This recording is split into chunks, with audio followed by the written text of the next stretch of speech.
안녕하세요. 한의사 이정환 원장입니다. 이제 본격적인 여름이 다가오고 있습니다. 점점 땀도 많이 나고 에어컨이 없으면 견디기 힘든 시절들이 다가오고 있는데요. 이럴 때 이제 또 많은 사람들이 궁금해 하시는 것이 보양식이 어떤 것이 좋은가 궁금해 하실 것 같고, 자기 몸을 많이 챙긴다고 하는 한의사들은 어떤 보양식을 먹을까, 여기에 대해서 궁금하신 경우도 많을 것 같습니다. 그래서 오늘은 제가 이제 한의사들이 잘 챙겨 먹는 보양식에 대해서 한번 말씀을 드려보도록 하겠습니다. 일단 한의사들은 대부분의 한의사분들이 각자 체질에 맞는 보약이나 약을 평소에 드시는 경우들이 많습니다.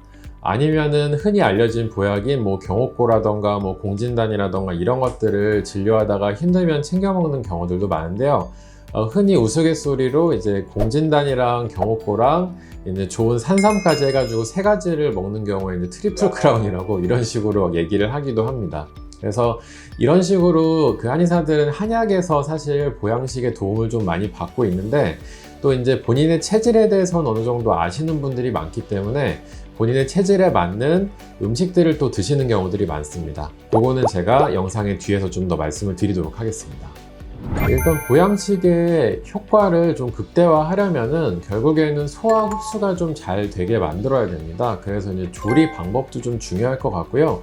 그래서 보양식에도 여러 가지 종류가 있을 텐데, 가급적이면 튀기거나 굽거나 하는 방식보다는 삶거나 끓이는 방식의 보양식들이 많죠. 그러면 예를 들어서 우리가 치킨을 보양식이라고 하진 않지만 삼계탕을 보양식이라고 많이 하게 됩니다. 그래서 치킨은 튀겨서 우리가 소화 흡수가 조금 덜 될 수가 있고, 삼계탕은 푹 끓이기 때문에 소화 흡수가 좀 잘 되죠. 그래서 이제 조리 방법이 좀 중요하다고 말씀을 드리고 싶습니다.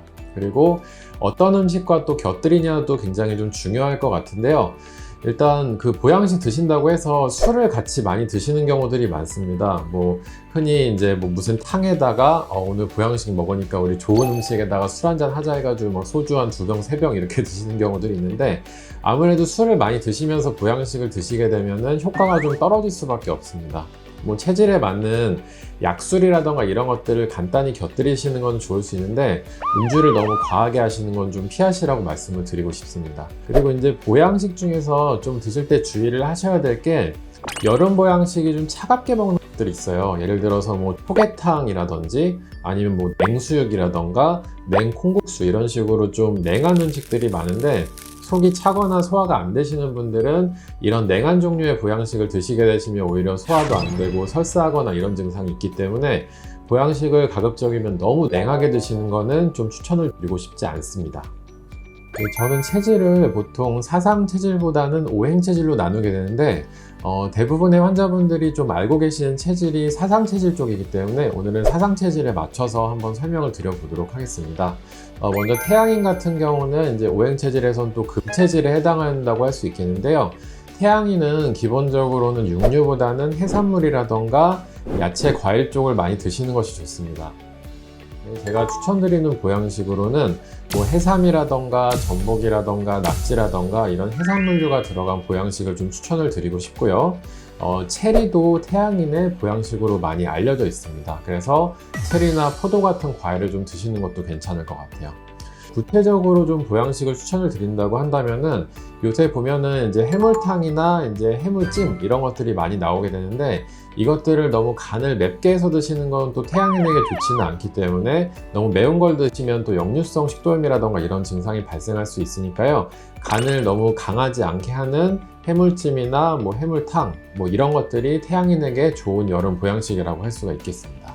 다음으로는 태음인 목체질의 보양식에 대해서 말씀을 드려볼 텐데요. 태음인 체질에게 좋은 보양식으로는 소고기라던가 양고기 종류를 추천을 드리고 싶습니다. 과일 중에서는 배나 오미자 같은 것들을 드시면은 여름을 나시는 데 도움이 될 텐데요. 태음인에게 제가 많이 추천하는 음식으로는 소고기를 넣고 푹 끓인 육개장이라던가 소고기 묵국을 많이 추천합니다. 소고기가 들어가서 태음인에게 기운을 북돋아주는 동시에 오래 끓였기 때문에 또 속을 따뜻하게 하면서 여름에 더위를 식혀주고 소화흡수도 굉장히 잘 되는 음식이라서 태음인 환자분들이 오시면 추천을 많이 드리고 있습니다. 다음으로는 소양인 화체질의 여름 보양식에 대해서 이야기를 해볼 텐데요. 소양인 체질은 저는 추천드리는 음식으로는 바다장어라던가 민어 같은 여름에 날 수 있는 생선과 또 해산물류를 추천을 드립니다. 그리고 소양인의 경우에는 돼지고기를 잘 삶아서 먹는 것이 도움이 되는데요. 소양인 체질에는 돼지고기가 잘 맞는 음식인 동시에 돼지고기를 그 각종 한약재라던가 생강이나 마늘과 같은 이제 음식들이랑 같이 넣어서 수육을 해 드시면은 여름 보양식으로 아주 좋을 것이라고 생각을 합니다. 예, 그리고 소양인 같은 경우에는 여름철에 심장에 무리가 가기 쉽고 아무래도 일사병이 생기기 쉽기 때문에 수박을 평소에 자주 드시는 것도 도움이 될 것입니다.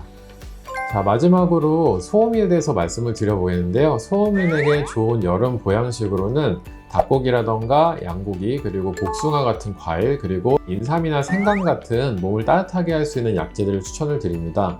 소음인은 여름이라서 날씨가 덥다고 해서 몸이 다 더워진 체질은 아닙니다. 특히 이제 속이 냉한 것들이 더 심해질 수가 있는데요. 이럴 때 이제 닭고기를 넣은 삼계탕을 드신다던가 혹은 생강차를 드시게 되시면은 오히려 몸이 더울 것 같지만 컨디션이 좋아지고 더위를 덜 느끼시는 것을 알 수가 있겠습니다. 그래서 소음인에게 가장 좋은 보양식으로는 삼계탕을 많이 추천을 드리고 있습니다. 체질에 맞는 보양식에 대해서 말씀을 드려보았는데요. 저희 한의사들도 각자의 체질에 맞는 음식을 먹고 또 한약도 먹으면서 여름을 이겨내고 있습니다. 체질에 상관없이 먹을 수 있는 보양식을 추천을 드린다면 저는 여름철이 제철인 민어를 탕을 끓여서 드시는 것을 추천을 드리고 싶습니다. 민어 같은 경우에는 조금 따뜻한 성질의 음식이긴 하지만 여름에 보양식으로 먹기에 체질에 관계없이 무리가 없고 또 민어 탕을 끓여서 드시면은 굉장히 소화 흡수가 잘 되면서 아미노산 함량이 높기 때문에 여름철에 많이 도움이 될 것이라고 생각을 합니다. 자, 스플림TV 오늘은 이렇게 여름철 보양식에 대해서 말씀을 드려보았습니다. 항상 좋아요와 구독 눌러주시는 분들 감사드리고요. 항상 다양한 주제로 또 찾아뵙도록 하겠습니다. 감사합니다.